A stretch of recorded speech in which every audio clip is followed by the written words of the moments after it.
দেখুন কর্ণ ম্যাট্রিক্স হতে গেলে বর্গ ম্যাট্রিক্সের দরকার। আমরা এখন স্কেলার ম্যাট্রিক্স শিখবো। সেই স্কেলার ম্যাট্রিক্স হতে গেলেও আমাদের কি বর্গ ম্যাট্রিক্সের প্রয়োজন।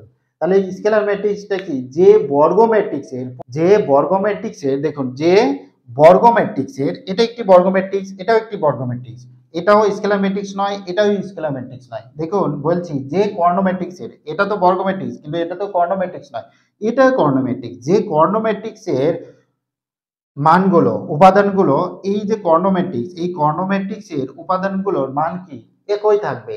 দেখুন এখানে যদি আমি লিখি এইভাবে যে 5 0 0 0 5 0 0 0 5, এটা আমাদের কি, এটা আমাদের অবশ্যই স্কেলার ম্যাট্রিক্স। দেখুন কর্ণ ম্যাট্রিক্সের যে কর্ণগুলোর মানগুলো আছে, প্রধান কর্ণের মানগুলো আছে, সেটার মান কিন্তু এক। সেটার মান এক বলতে 1 নয়, মানে 5 5 5, মানে একই মান, একই সংখ্যা হতে হবে। যদি 6 হয় তাহলে 6 হতে হবে, যদি এখানে হয় এ হয় তাহলে এ হতে এ হবে, এখানেও এ, এখানেই হয়, এখানেও এ, মানে প্রধান কর্ণের মানগুলো কি হবে, একই সংখ্যা হবে। যে কর্ণ ম্যাট্রিক্সের প্রধান কর্ণের মানগুলো একই, তাকেই আমরা কি বলবো, স্কেলার ম্যাট্রিক্স। আশা করছি বুঝতে পেরেছেন। মানে এই স্কেলার ম্যাট্রিক্সে হতে হলেই যে কর্ণ ম্যাট্রিক্স থাকবে সেই কর্ণ ম্যাট্রিক্সের প্রধান কর্ণের মানগুলো একই হতে হবে, তাহলেই আমরা কি বলবো, স্কেলার ম্যাট্রিক্স।